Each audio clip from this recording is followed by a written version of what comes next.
I'm Lady T506. Welcome to my channel.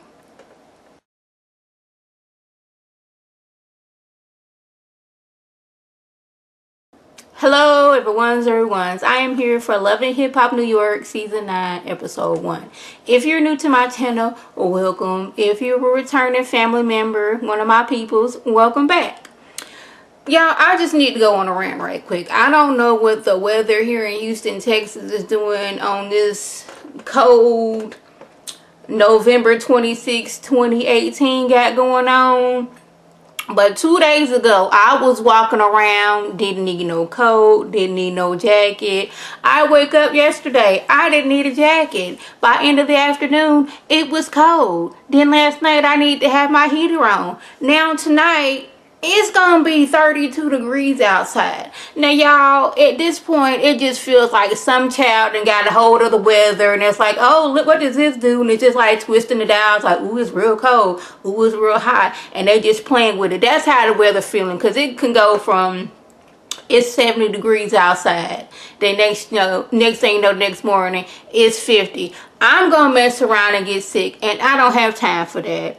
I apologize. I just had to rant. That's why I got my lovely scarf on to keep me warm. Sorry, it looks like a prison in the background, but my room is the only room that the heat is contained. So I ain't out here freezing trying to do videos.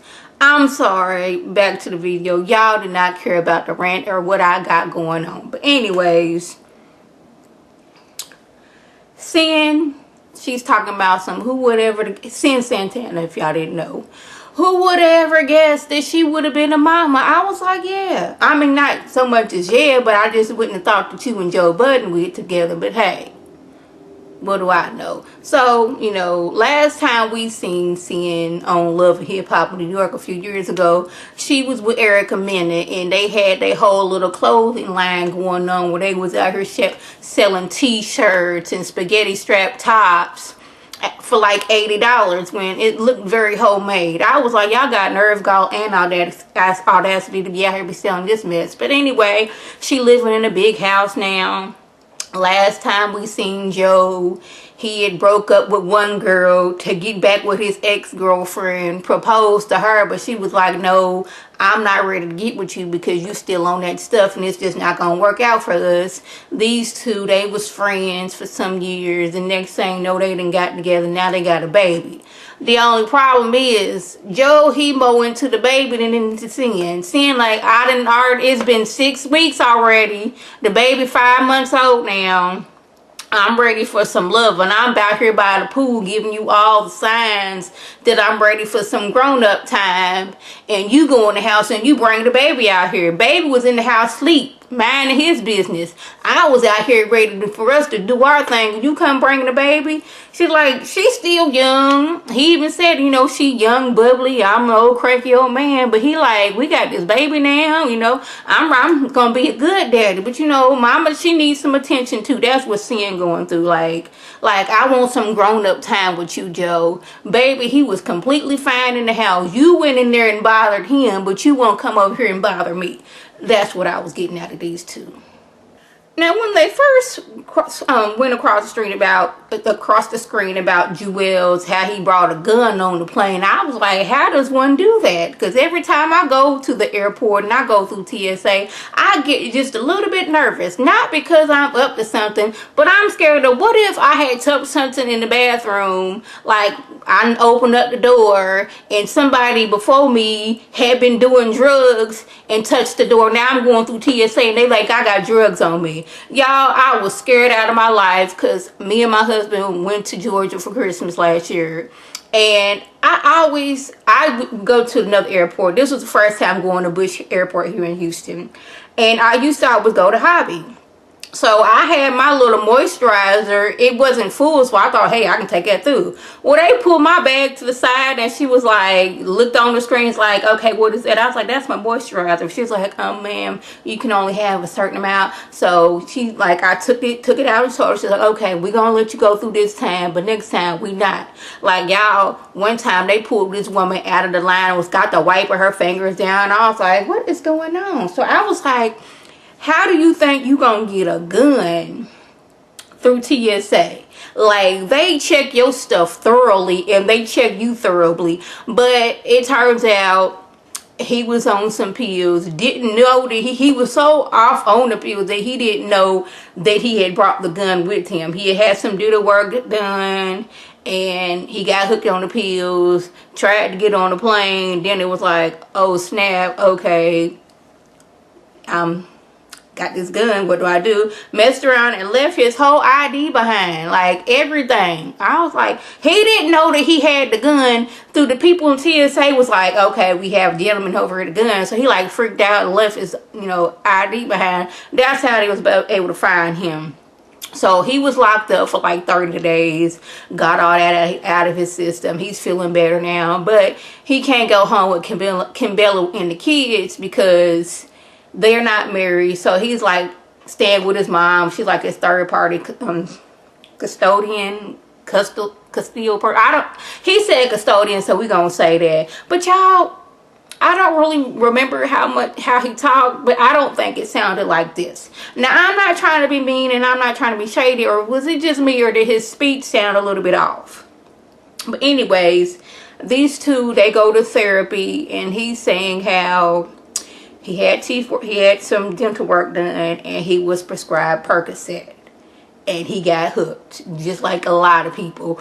Then on top of that, he was drinking lean. I think that's like codeine with sparks, whatever it is. Like the rappers say in these songs, sipping on some scissor, you know, they glamorize and it's the thing to do, and you know, the rap industry and the music industry, it's the thing to do to drink this cough medicine, which cough medicine does not taste good. So I just like don't get the point of wanting to feel high. Now I can see how you can get hooked on drugs. So like just me, I done told this story before how I had surgery and it was outpatient surgery. So I went home that day and I was in pain and I couldn't get the medicine that they prescribed for me. So I just took me an extra Tylenol and kept it pushing. I just went on to sleep. Well, the next day I was able to get the medicine, and I think it was oxycodone, and when I tell you I felt so nauseated taking that I didn't even finish the whole bottle of it. I think I had like 15 pills in it, and I think I may have taken 4 or 5 because the first day of taking them I was like, okay, maybe I still have some anesthesia in my system, and you know, this is just how I'm feeling. I want to sit up for a while and, you know, not just be laying around, but I can't even do that with these pills. I was like, you know what, I'm going to just take me an extra straight Tylenol and I'm going to keep them pushing, because ain't no way in the world I can take this. I don't know how Percocet, you know, it affects people, but I know that oxycodone was not for your girl. Give me some extra strength Tylenol and I will be fine. And, you know, the therapist asked him, like, do you ever feel like you want to, you know, take the drugs again? And he was like, the withdrawals were so bad that he never wants to go through that again. Like, certain drugs you get on, and when you don't have it in your system, it can almost kill you, like heroin. Like, that'll do it to you. But she's over like rolling her eyes, and she was like, through the 9 years they've been together, she's dealt with him cheating, she's dealt with the drugs, and she's dealt with the disrespect. And like, that's a lot to go through as you know, being with somebody. Like, you love them, but like, I love myself more and I can't go through this. And he was like, you know, he never meant to hurt her. He's sorry. It was never about her and she shouldn't blame herself. I was like, no, you shouldn't. That was him. He had his demons. He had his addictions. So hopefully Juelz, he gonna get better, and maybe, you know, him being on drugs at the time, and maybe that'll help his case. I'm not really sure, because that just seemed like a lot of evidence against him. Alexis Sky is back, but she's now on New York and not Hollywood. I don't even know if she's a main character, because I didn't see her in the rolling credits. But anyway, she's back. She's in New York. She's signing with a record label. You know, she had her daughter 10 months ago, and like, she and her daughter almost died. She had emergency C-section, had 7 like transfusions of blood because she like bled so much. Then on top of that, her daughter had to have like 3 brain surgeries. And on top of that, Fetty is still not claiming this baby. Now, I'm going to say this. She got with a man who, the last person he got pregnant wasn't claiming that child. You got with a man who seems like if he just walks past the girl and she smells him, she gets pregnant by him. And I don't know why she thought she was different. I guess she figured we had been in a relationship, you know, a few years ago for a few years, and maybe he gonna treat me different, but it seems like he's treating her the same way. She basically a single mama. He hadn't seen the baby in so many months. When she tried to contact him, he doesn't want to contact her, but now she's over here signing his record label, which happens to be the same record label he's signing. He want to come and be all congratulations, and she's like, why you over congratulating me about signing this record deal? You need to be talking about, you know, your daughter, who you had not seen in so many months. All the stuff I went through, the surgery she's went to, me almost dying. He was like, well, I was there. But she was like, no, we talking about now. You helped me to the hospital, but where have you been since then? Probably getting somebody else pregnant. I'm like, now, if you get pregnant by a Fetty Wap at this time, I don't know what to tell you. It's like, I don't know who's worse, him or Future. Because every time you turn around, Fetty Wap and Future has gotten somebody pregnant. I'm just saying, but the record label dude was like, y'all don't be talking about that. But like, these two went on for like a good 2 minutes discussing about how I had to have surgery. Well, I was there for you. Well, you ain't been there since then. And I didn't have my daughter. They was discussing this for 2 minutes, and he's like, we need to have, you know, I'm gonna stop y'all right now. We're gonna have a professional relationship. I can't have y'all talking about that. But I was like, you let these two talk for 2 whole minutes about what was going on with them. Like, there's obviously some things they need to talk about, and how you thought that they wasn't gonna be talking about this just because they signing papers, I don't know. But anyway, we just gonna pray for the baby, that she's finally doing well and everything, and hopefully these two get it together, you know, for the sake of the baby. I think Mano, he is new. He's a rapper. He was, you know, born and raised in the streets, was out here doing things he shouldn't have done, ended up in prison. But, you know, he's back and he's rapping. And he's all about, he's not for those rappers out here acting like they about that life when they not. Like, if you're not from the streets, don't say you from the streets, because somebody who is from the streets is going to come at you and you're not going to know what to do. So don't be acting like that. Just be who you are. If you're not from the hood, don't be out here saying you from the hood. There's nothing glamorous about being from the hood and being poor. I never did understand that. People out here, you've been living in a nice 2-parent household, have never had to like see where your next meal was coming from, in a good school and a good education. You want to act like you poor. Why? What is that getting you? But anyways, he's performing at this building for the first time in 2 years. 2 years ago, he was performing. He invited his girlfriend out. Somebody acted stupid and started shooting, and his girlfriend got shot in the leg. Now she's dealing with the emotional and the physical aftermath of being shot. He was like, he was from the streets, so he knows, you know, if something happened to me, I know what was something I'd have done in my past. But she didn't deserve being shot. You know, he's trying to just be there for her. She doesn't want to come to any concerts because she's like, I guess it's like PTSD, like, I don't want to be in a large area with anybody because I don't want nobody to be out here shooting. But like, you paying to go to a concert, and just because you don't like somebody, you want to shoot at them? Like, really, why can't we just handle this? Like, if I'm mad at you when you mad at me, why do we have to bring weapons out? Why don't y'all just handle it without any violence? Because a good chance you bring a gun out, the person you're shooting at is not going to get hit. It's going to be some innocent bystander that either got shot or have lost their life because you want to be out here trying to be tough and all that stuff and carrying guns. I'm just not here for it. But, you know, we're going to hopefully, you know, she gets the help she needs with, you know, being shot and the physical pains of being shot and all that stuff. I think I kind of like Mano because he was speaking some truths. Like, don't be out here acting like this is what you do, this is your life, when this is not really your life. Joe speaks with Safari about how he's been out here rapping. Like, dude, you've been out here rapping like you threatening people. Now you done went to this basketball game, and now these people is looking at you like, what's up?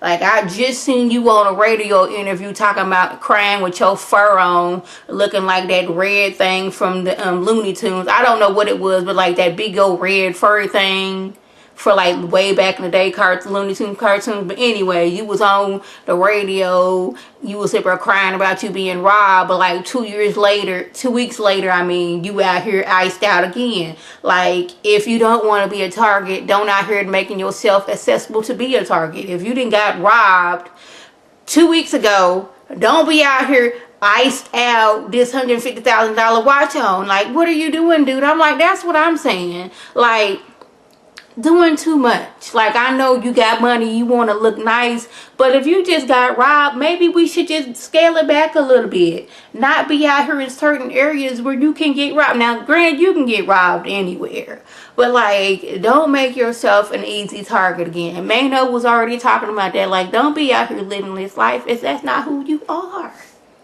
Juelz's lawyer tells him he has to make a decision within the week. Do I take the plea deal and get 18 months? Or do I take it to trial and end up getting 5 years? Now, I don't even know what's the best idea for him. Because say he goes to trial. They already have so much evidence against him. They have pictures of him in line at the airport. He left his ID behind saying that he was at. And him using that I was in an attic at the time and I didn't know what I was doing. I don't think that's gonna fly. Like, you trying to take a gun on the plane. Now, I think you can, long as it's locked up and you let them know when you have the paperwork. I think that's how it works. But you got a gun in your suitcase. That's not gonna work at all. You being high and not knowing what's going on, I don't think like that's an excuse at all. So I don't know how this is gonna, like, Kimbella, she's already feeling like she's a single mom as it is, because they can't even live together because they're not married. So he's staying with his mama. Like, that's gonna be a lot. Like, the kids, like, where's daddy at? When's daddy gonna come home? And she can't exactly tell them. So I don't know what Juelz is gonna do. Y'all, we didn't see Yandy on this episode. I guess she's still, you know, on timeout until Mona say, okay, you my favorite again. Because I think Mona, she's been trying kind of like side-eyeing, what's her name, Yandy, ever since she found out that Yandy never did turn in them papers where making it so that she is legally married to Mendices. Because y'all know, Yandy went on and on. She had this whole wedding, inviting everybody. It was televised and everything. And then we come back like the next season and come to find out that she didn't turn in the paperwork while she out here saying that she's wife and making wife moves. And come to find out they wasn't even married.